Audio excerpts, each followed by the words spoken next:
विचारून निरोप आहे संतांच्या चरणी गेल्या लीन झाल्याशिवाय आमचा उद्धार होणार नाही. त्या संतांचं अंतरंग लक्षण आम्हाला सांगा जेणेकरून आमची फसगत होणार नाही, जेणेकरून आमचा अपवेळ वाया जाणार नाही, जेणेकरून आम्हाला ते संत निश्चित फळाची ती प्राप्ती करून देतील. असं का बोलतो? संतांची व्याख्या खूप वेगळी अशा प्रकारची आम्ही ओळखू शकत नाही आणि म्हणून संतांना आम्ही ओळखू शकत नाही. जरी भेटले तरी आम्ही त्यांना ओळखू शकत, जरी भेटले आम्हाला. आणि म्हणून संत निळोबराय म्हणतात संतांकडूनच संतांचं अंतरंग लक्षण जाणून घेऊया. कारण आम्ही जे वर्णन करू शकतो ते संत नाही. आम्ही सहज बोलून जातो, जातात सहज बोलून जातो. अहो चांगला मोठा गंध लावायला होता, गळ्यामध्ये टपुऱ्या मनाची माळ होती आणि मी धुंडी चोरली. हो नाही, तुझा काहीतरी बघण्याचा काहीतरी तुझ्याकडून थोडा फॉल्ट झालाय. अरे बाबा संत चोऱ्या करणार नाही, वारकरी चोऱ्या करणार नाही. काय घडलंय माहिती का? पंढरपूरची वारी जवळ आली का वारकऱ्याचा वेळ सोपा आहे ना. लय डांबोर करायचं काय करत, लय खर्च येत नाही ना. धोतर नेहरू शर्ट गंध लावायचा, डोक्यात टोपी घालायची, गंध लावायचा, टपऱ्या मनाची माळ घालायची, वारी पुरती करायचं चोऱ्या. संत चोऱ्या करीत नाही, वारकरी चोऱ्या करत नाही. ओरिजिनल वारकऱ्यापेक्षा डुप्लिकेट वारकरी बाहेर दिसतो.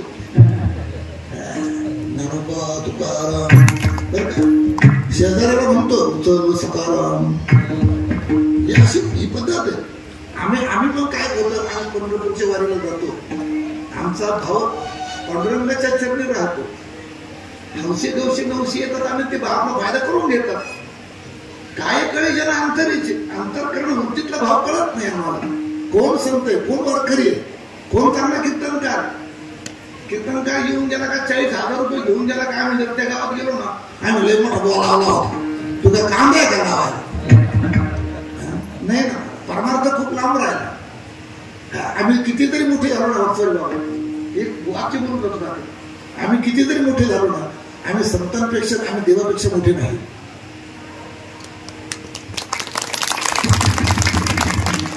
एका आमच्या गड्यामध्ये आरतीच करून घेतली स्वतःची, त्याचा नाही पोटे आणावा, आरती स्वतःची आरती करून घेतली.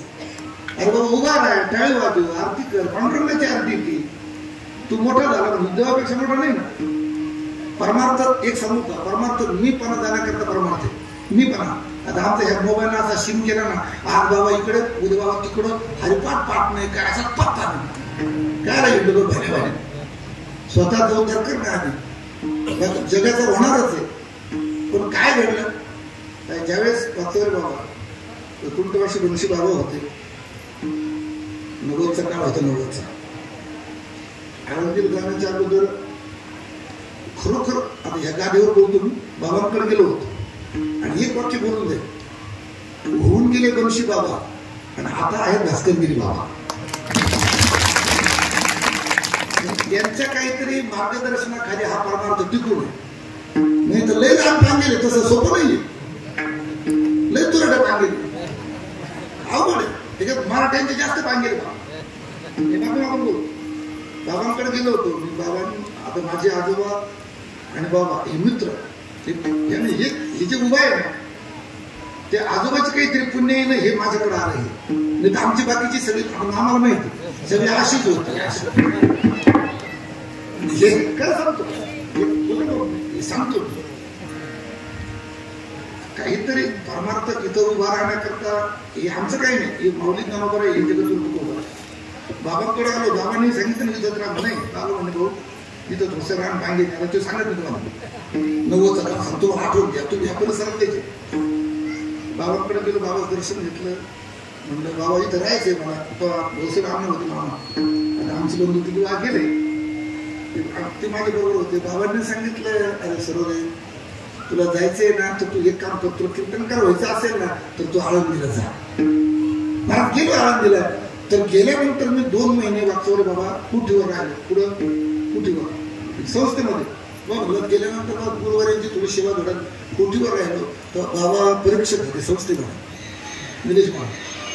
90-91 काळ असेल. बाबा आले आणि मी गेलो, ते चहा बिस्किट मिटिंग चालू होती वरती. जुनी वारकरी शिक्षण संस्था. ही मोठी माणसं ही मोठ्या मनाची असतात. आता आम्ही कमकुवत विचारायचे झालो थोडक्यात. हा हात माझा आहे, निलेश महाराज. कोणाचा आहे? माझा आहे. हे तुमचा काही संबंध आहे का? हा माझाच आहे ना, हा हात माझाच आहे. माझा हात आहे, बोट सारखे आहेत का? नाही ना. माझा हात आहे ना, बोट सारखे नाही. बोट जर सारखे असते तर जेवता आलं असतं मला? नाही ना. तेव्हा सगळ्यांचाच अभ्यास म्हणा, सगळ्यांचंच काय असेल ते एक नसतं ना, एक नसेल. मी आता एका जर बोलतो, एका पत्रिकेमध्ये कार्यक्रमामध्ये माझं सांगत नाही तुम्हाला. मी एका पत्रिकेमध्ये निलेश बाबा त्या महाराजांनी माझं नाव टाकलं पत्रिकेत, संत वाङ्मयाची गाडी अभ्यासात. मला झोपच नाही 2 दिवस. अभंगावरती आपण बोललेले माणसं आहे, तिकडे आपण स्वतः मोठं समजून घ्यायचं नाही ना. अहो जगद्गुरु तुकोबा आहे, बोलिलेले पुरे वेडी बापुडे उत्तरे विश्वमाऊली ज्ञानोबा आहे, ज्याने जगमान्य ग्रंथ लिहिला. पुढे लिहिला आम्ही भाग्यवान आहे, त्रिभुवन एक पवित्र अनादि पंचक्रोश क्षेत्र. जिथं जगाचं जीवनसूत्र लिहिलं तिथं जर आमचं बिघडलं तर काय करता? खूप माणूस खूप अवघड आहे. बाबा आले महाराज वरती, मी चहा बसेल होते, त्यांची मीटिंग चालू होती. मी चहा बिस्किट घेऊन गेलो. मला पाहिजे, बाबा मला ओळखलं. आणि वैकुंठवासी मी एकदम सत्य घटना सांगतो. मला पाहिल्यानंतर बाबा थोडे हसले आणि बाबाने वैकुंठवासी विठ्ठल बाबाला सांगितलं, ए विठ्ठल हा माझ्या मित्राचा नातू आहे बरं का. काय सांगितलं? हा माझ्या मित्राचा नातू आहे. माझं अंतकरण इतकं भरून आलं ना, म्हणलं आपल्या जन्माची सार्थकता आहे. परमार्थ जो करायचा तो प्रपंच सुधारायचा नाही, परमार्थ करायचा. फक्त जगद्गुरु तुकोबा सांगतात लोकांनी चांगलं म्हणण्याकरता परमार्थ करायचं नाही. लय वाटा बाबा आहे बोलतो नाही नाही, लोक आज बोलणार चांगलं उद्या करतो काय नाही, त्याला असं केलं. समाजाचा दृष्टिकोन खूप अवघड अशा प्रकारचं. माझं अंतकरण अशा प्रकारचं भरून आलं. मला सांगायचं काय, आम्ही सत्तत्व आम्हाला ओळखतं खूप अशा प्रकारचं अवघड आहे. आम्ही वरून आम्ही संतांना ओळखू शकत नाही. काय कळे जना अंतरीचे.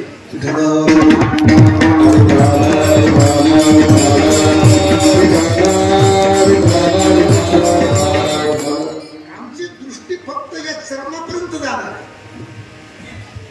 आतमध्ये काय, आतमधलं मटेरियल इतकं अवघड आहे, आतमधलं मटेरियल. पण ही भगवंताची कृपा आहे. नाही ते इतकी माणसं जवळ कुणी कोणाजवळ बसलं नसतं. हे ही ती परमात्म्याची कृपा आहे. ते परमात्म्याची सत्ता आहे. त्या परमात्म्यामुळे आम्ही आज आहोत. आम्ही त्या परमात्म्यामुळे कोरोनातून वाचलो. आम्ही मला असं वाटलं होतं तात्या कोरोना संपल्यावर सगळे लोक माळे घालतील, आपण जगलोय. ते खरं सांगतो बरं, मी विनोद बोलतो. ज्या लोकांच्या गळ्यात होते तिने काढ्या रक्त वाढत नाही म्हणते. काय करावं उलट्या माळी गेला वातावरणात. खरं बोलतो, उच्चाराने रक्त वाढतं, मारणाने रक्त वाढतं. आता मला जाता कोरोना, मला जाता मला 15 दिवस काही सोसत नव्हतं. मला असं लांबून काढ येतं. खरं सांगतो स्थिती काही नाही. इथं विषयावर बोलतो. काय चालू होतं, अंतरंग लक्षण जाणण्यामध्ये आम्ही अनभिज्ञ आहोत. अंतरंग लक्षण आम्ही ओळखू शकत नाही. अर्जुनाने आपलं जाऊ द्या, मम प्राणाय पांडव माझे प्राण आहे. भगवान परमात्मा सांगतात. ते अर्जुनाची तक्रार आहे. अर्जुनाने देवाला सांगितलं, देवा तू विश्वरूप दाखवशील मला, पण दिव्यं ददामि ते चक्षु, मला दिव्य दृष्टी दे. या दृष्टीने मी तुला पाहू शकणार नाही. आम्ही संत तर कसं काय ओळखणार? संत ओळखण्याकरता मला ती दृष्टी आमच्याकडे लागते. संत निरोप उभं राहिला. काही भाविकांना सांगितलं डोळं भराया, आम्हाला संतांचं अंतरंग लक्षण जाणायचे पण एक कर, मला आम्हाला दिव्य दृष्टी दे. पण डोळं भरायला सांगितलं. अरे संतांचं अंतरंग लक्षण, संत जर तुला ओळखायचे ना तर संतांचं अंतरंग लक्षण सकळ ठाई भगवत भाव हाची अनुभव जयाचा त्यांचा अनुभव आहे. त्यांना सगळ्या जगतामध्ये भगवान परमात्मा होत होत अशा प्रकारचा घडलेला आहे. मग वस्तूमध्ये देव आहे, व्यक्तीमध्ये देव आहे. विठ्ठल जडी तरी भरला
जडामध्येही देव, चेतनामध्येही देव. किंवा एक सांगू तुम्हाला, तुका म्हणे सर्प विंचू नारायण वंदावे गुरुदेश. तुका म्हणे सर्प विंचू नारायण. एकानं एवढं ऐकलं झोपी गेलं. ते सगळं उठलं, त्याचे प्रारब्ध चांगलं आंघोळ केली, पूजाला बसला. नेमकं देव असा काठक्या त्यानं दावाचं वाक्य आठवलं, सर्प विंचू नारायण. त्यानं लगेच बेंद उगाळलं आणि पहिला बाकीचे देव राहून गेले. पहिला त्याच्या नांगीला लावला, त्यांना लागे आशीर्वाद दिला. शुभम करोति कल्याणं आरोग्य इतकं मोठं असेल नाही तर लहान असेल. महाराज इतकं मामा तो म्हणे रात्रीचे बाबा कोणी आणले होते. पहिले आज तारीख घेणार नाही का. अरे हो, अरे कीर्तनकाराचा दोष नाही, तुझा ऐकण्याचा येडेपणा आहे हा. तुका म्हणे सर्प विंचू नारायण आहे, पण उत्तरार्धात काय म्हणायचं नाही का, वंदावे दुरून शिव नये, त्याला गवाला लांबून राम राम करायचा. हा ज्यांचा भाव आहे. महत्वाचा सिद्धांत सांगून जातो तुम्हाला, भूती भगवत भाव थोडक्यात. किंवा भूती भगवत भाव मात्रा सहित जीव अद्वैती तो ठाव निरंजनी एकला. द्वैतच नाही, सगळीकडे अद्वैत भागा परमात्मा ओतप्रोत झालेला आहे. किंवा हा एक समजून जातो, उपाधी विरहित चैतन्य पाहण्याची ज्यांना दृष्टी प्राप्त झाली, वाचवली बघा. उपाधी विरहित चैतन्य पाहण्याची ज्यांना दृष्टी प्राप्त झाली, ते उपाधियुक्त जगत पाहत नाही. बाकीचं जगत हे उपाधी नाही, हे माझं ते माझं, माझं काही नाही. हे कोणाचं आहे, कोणाचं आहे. इष्टी जरी बसला नगर पण इष्टी जरी बसला ना, तू काय म्हणतो, मी इष्टीवर काय तर बापच इष्टी महामंडळाची फुकट तिकीट काढतो मी म्हणतो. त्या दिवशी पंढरपूरकडे ते आटपाडीला कीर्तन, आता एक गाडी नको उगं ते भाविकाला कुठं त्रास देतात. आता गुरुगोविंदच्या गावाला कीर्तन बस करतो, नक्की गर्दी टाके सगळे तुमच्या रेंजचे लोक.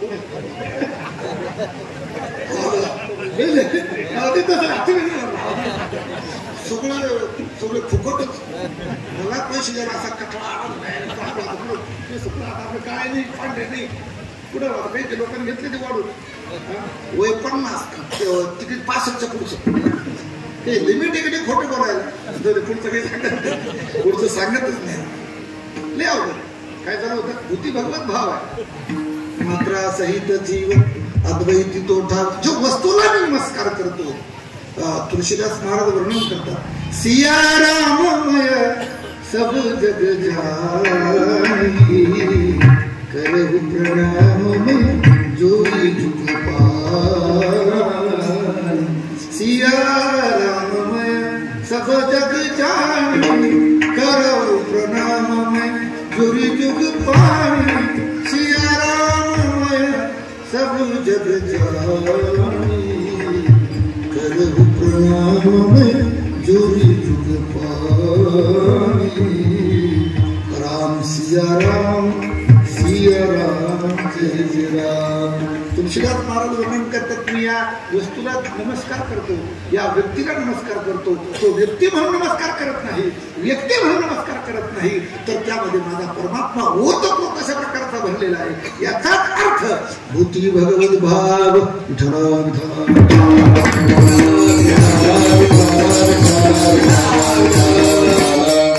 एकनाथ महाराजांनी मामा काशीवरून पाणी आणलं, काशीवरून कोणाला पाळलं ते कोणला आम्ही म्हणून गाढवाला पाळलं.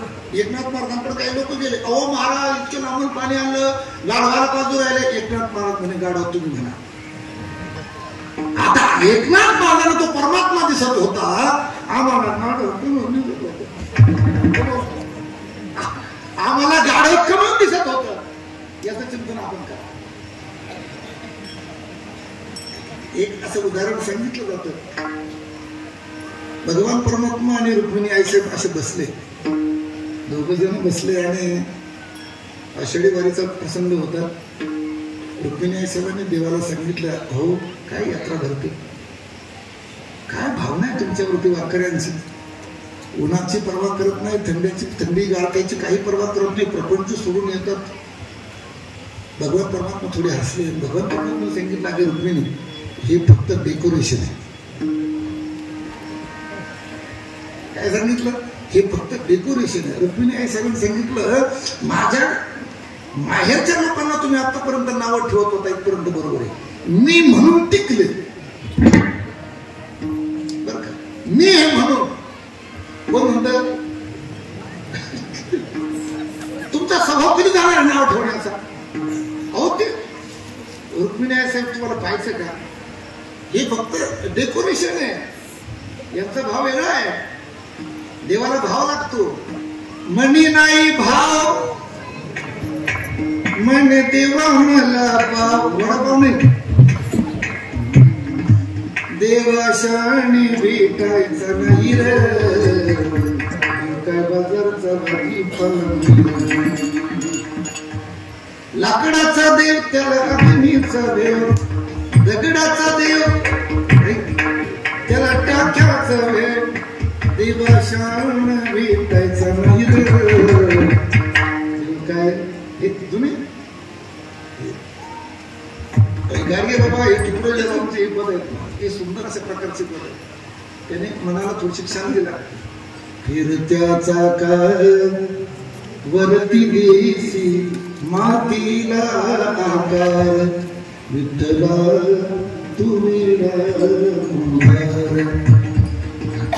घटाचे रूप आगळे, प्रत्येकाचे दैव वेगळे, तुझ्या विना ते कोणाकडे, मुखी कोणाच्या पडती गोळी, कोणामुखी अंगरे. तू विना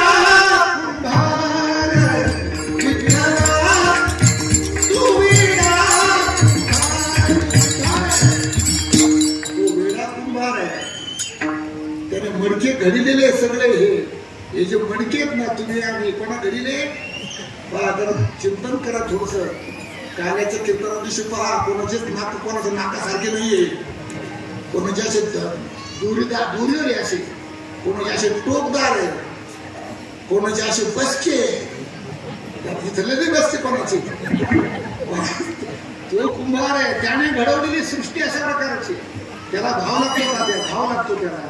महाराज रुक्मिणी आई साहेबांना थोडं वाईट वाटलं देवाचं, पण देवाने सांगितलं, अगं रुक्मिणी तुला परीक्षा घ्यायची काय? म्हटले मग असं कर, मी गाढव होतो आणि तू गाढवाची काय होय, तू मालकीन होय, तू कुंभारीण होय.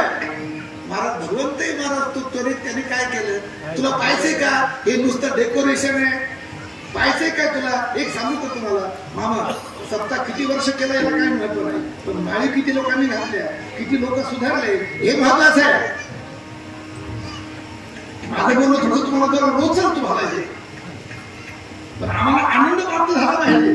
आनंद या जीवनाचा सुगंधा परी दरवळला. आनंद इथं गरज देण नाही बरं का. ज्याला आनंद प्राप्त झाला त्याला गरज देण नाही. एका ठिकाणी गेलो ती मावशी अशी करतो बरं का. काय कसं करायचं ती अशी करायची. आता मला मावशी बीपी लो झाला काय, पण मी गेलो ते मावशी मावशी काय झालं म्हटलं काही नाही बाबा, कुलूप लावले पण झटका नाही दिला. झटका आनंद या जीवनाचा आनंद परमार्थामध्ये. आनंद कसा प्रकारचा मला भगवान परमात्मा परमात्म्याने गाढवाचं उदाहरण केलं आणि फसून घेतलं गाढवाला. आणि ती रुक्मिणी माता महाराज कुंभारीन झाली. दिंड्या जायच्या ज्ञानोबा तुकाराम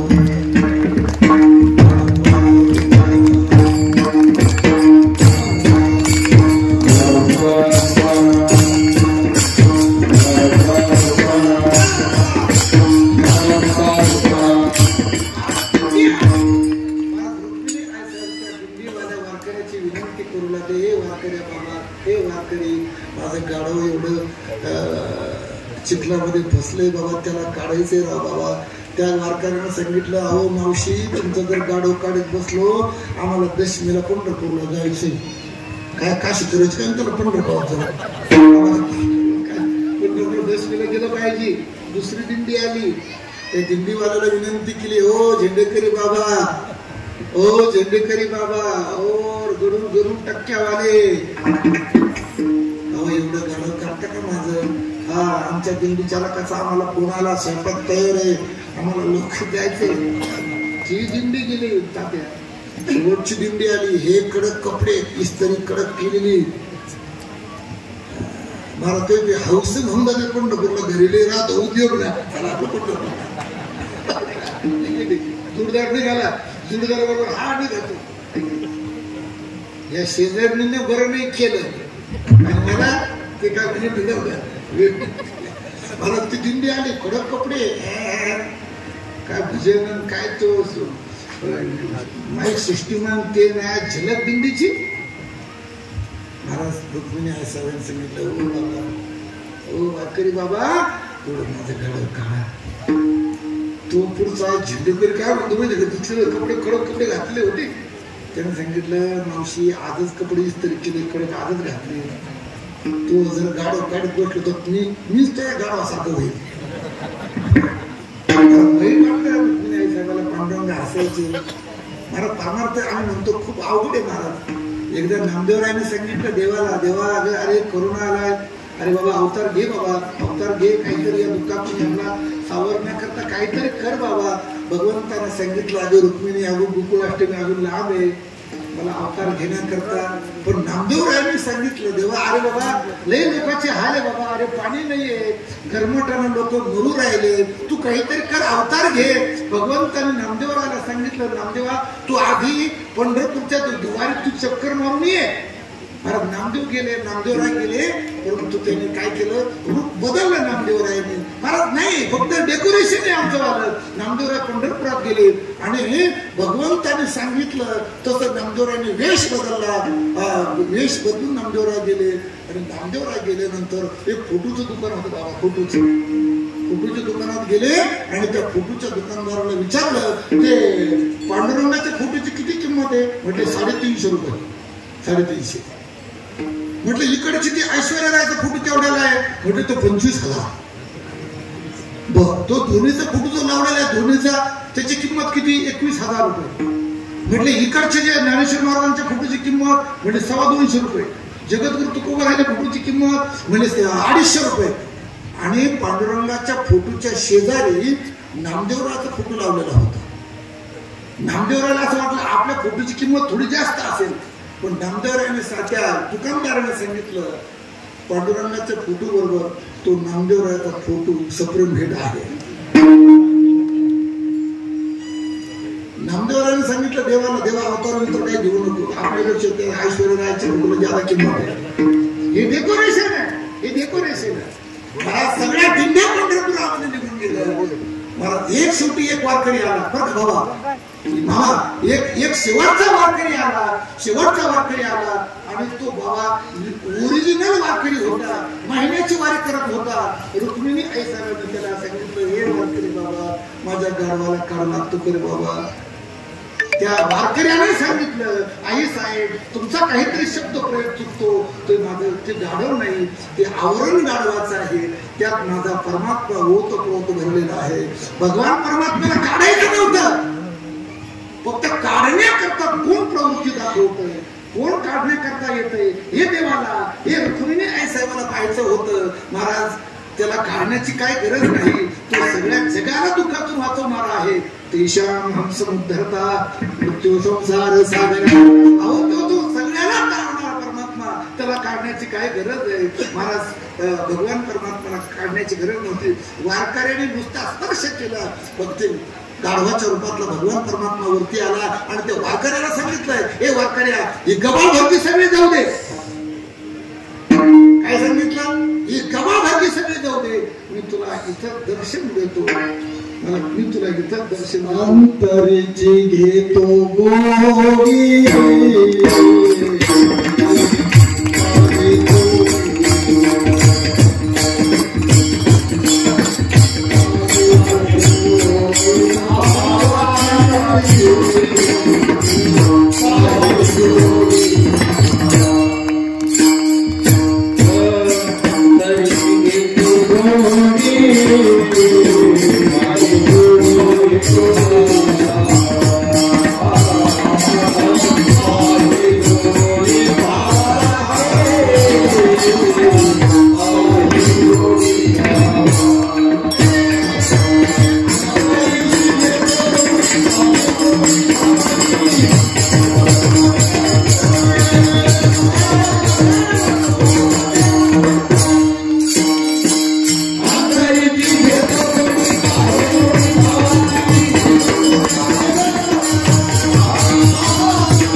जगद्गुरु तुकोबाराच्या सांगतो तुम्हाला, जगद्गुरु तुकोबाराची सासरवाडी कुठली? चेष्टीमध्ये.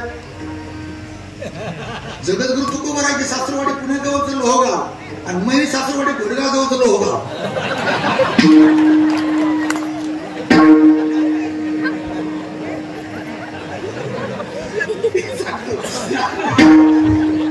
तालुक्यात बदल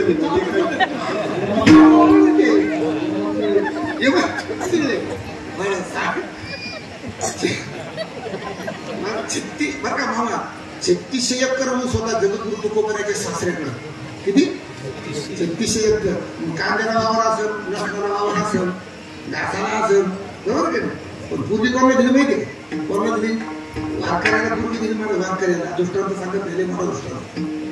पूर्वीचे लोक संस्कार पाहतात, संस्कार. आता माझ्याकडनं विषय अधिकाऱ्यांना सांगतो, किती सोडून झालं. आता ते जिथं पोरगी द्यायची ना, ती पोराला आवडतो तिथे मोबाईलवर दिसत.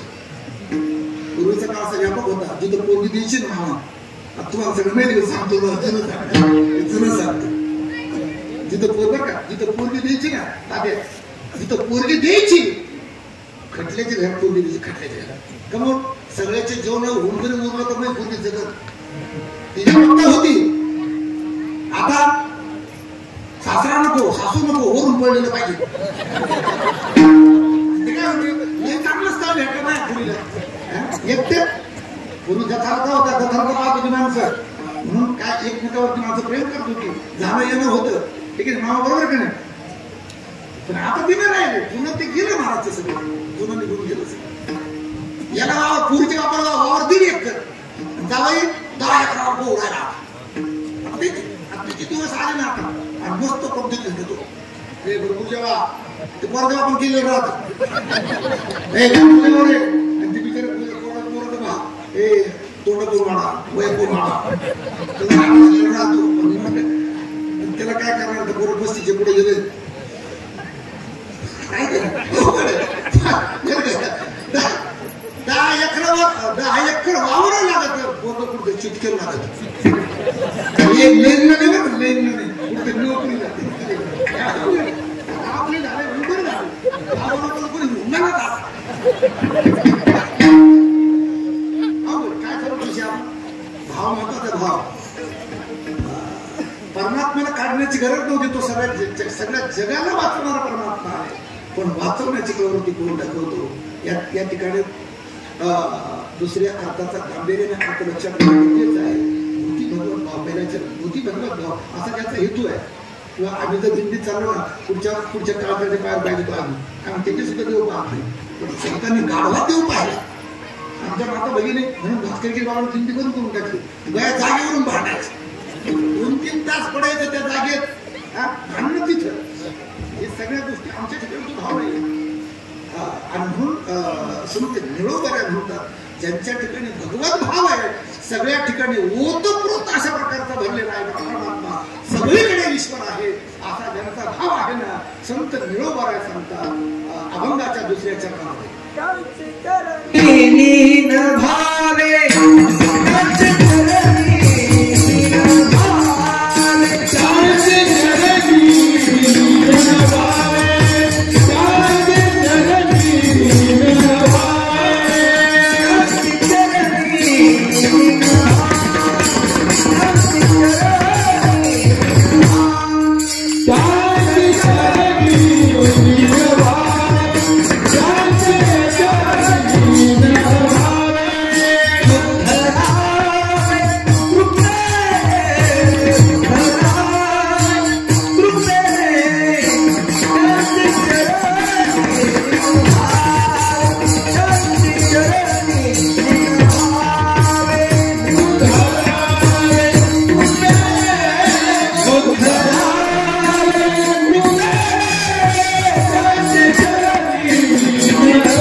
विठोपार खुमाई विठोपार खुमाई विठोपार खुमाई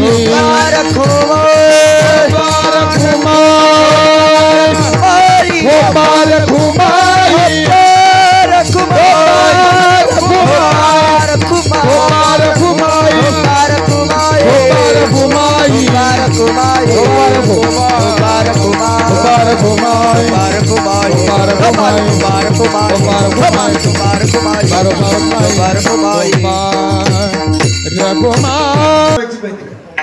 विघ्नाची होळी होण्याकरता टाळी वाजवली पाहिजे. टाळी टाळी टाळी टाळी वाजवावी गुंगी उभारावी वाटती चालावी पंढरीची गात जागा गात जागा गात जागा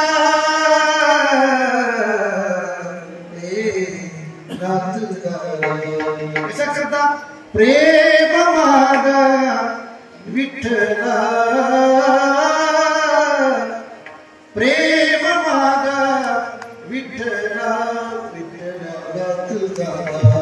गात जागा गात जागा कसा करता आम्ही जे आयुष्यभर नव्हतो ना सुखा करता ते सुख तिथं अवघी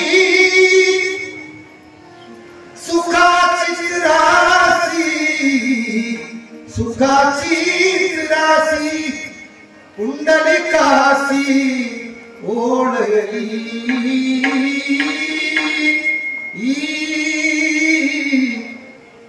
पुंडलिकासी ओळली गात जागा गात जागा तो परमात्मा त्या ठिकाणी आमच्यामध्ये सुखाचा वर्षाव करतो आणि म्हणून संत निरोबा धरावे कृपे त्यांची चरणी लीन व्हावे पण आमचं असं चुकतं महाराज एक तर आम्ही संत चरणी लीन होत नाही आणि झालो तर आम्हाला नतमस्तक होत नाही एक तर आम्हाला संत बोलत नाही आणि संत चरणी लीन होण्याकरता आम्हाला थोडीशी लाज वाटते संता लोटांगणी जाता लाज गंगोगणे लाज नाही वाटली पाहिजे जगद्गुरु तुकोबरे सांगतात अरे संतांच्या चरणावर लोटांगण घालण्याकरता कशा करता लाज बाळगतो अरे स्वतः भगवान परमात्मा त्यांच्या चरणाजवळ राहण्याकरता आपल्या सुखामध्ये भर पडण्याकरता तो परमात्मा त्यांच्या चरणी लीन होण्याकरता अहोरात्र प्रयत्न करतो ज्या सुखा कारणे ज्या सुखा कारणे ज्या सुखा कारणे देव वेडावला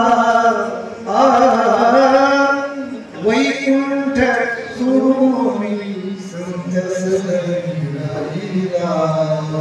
काय म्हटलंय पुढं धन्य धन्य ते वैष्णव सदन तेथे लक्ष्मी सहित शोभे नारायण ज्या ज्या सुखा करणे ज्या सुख करणे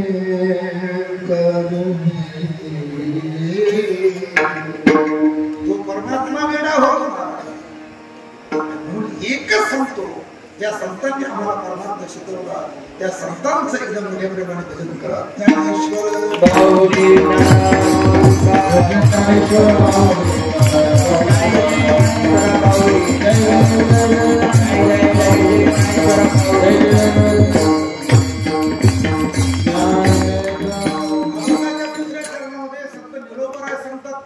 त्यांच्या चरणी लीन व्हा उद्धरावे कृपेने त्यांच्या चरणी त्यांच्या कृपेने काय होतं नामस्मरणामध्ये शक्ती निर्माण होते कल्पची कल्प गेली तर ती शक्ती ओसरत नाही ही संतांची कृपा आहे ही संतांची कृपा आहे आम्ही जे समजतो ती संतांची कृपा नाही एकच सांगतो एकच 2 मिनिटामध्ये एक संतांची कृपा तुम्हाला समजलंय वैकुंठवासी प्रातस्मरणीय मामासाहेब दांडेकर मामा ते प्रिन्सिपल होते आपल्या या ज्ञानेश्वर विद्यालयामध्ये फर्ग्युसन कॉलेज फर्ग्युसन कॉलेजमध्ये काय होते आता थोडी गडबड आहे तर एसपी कॉलेजला ते मामासाहेब होते महाराज मोठा अधिकार मामांचा मामांना संस्थेमध्ये चिटणीसांचं काम होतं लिखाण चालू होतं मामांचं मी कृपे करता सांगतो एवढं कृपे करता उद्धरावे कृपेने आम्ही जी कृपा समजतो आम्ही कृपा कशाला समजतो बोरला पाणी लागलं कृपा झाली कांद्याला 13 रुपये भाव भेटा तरी देईन 15 रुपयाने विकायची तरी कृपा झाली म्हणतो ही कृपा नाही ही अवकृपा आहे याला काय म्हणायचं ही प्रारब्धाची कृपा आहे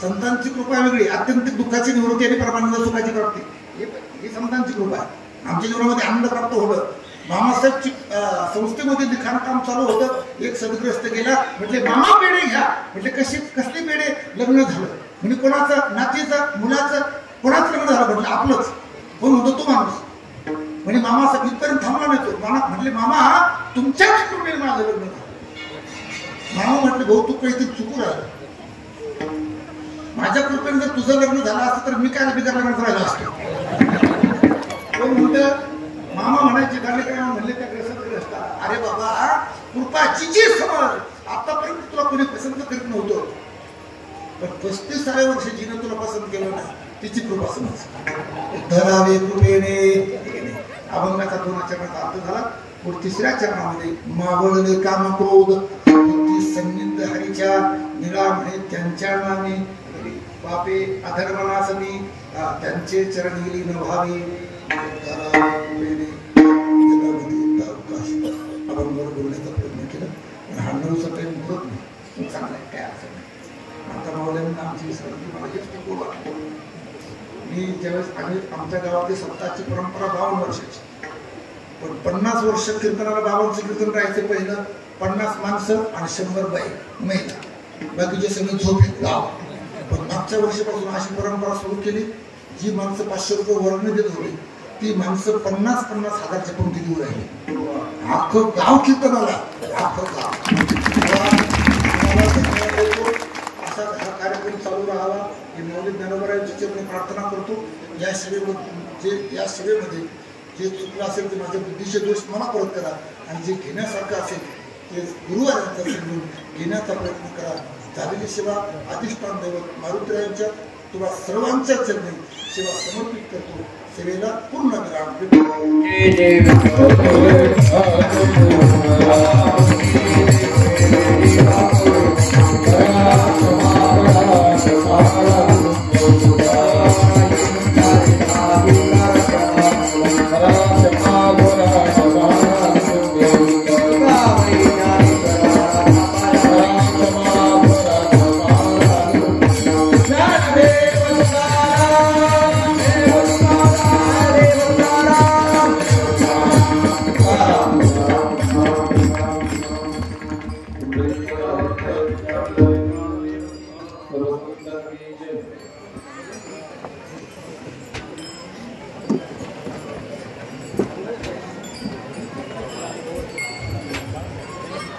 हरी रामकृष्ण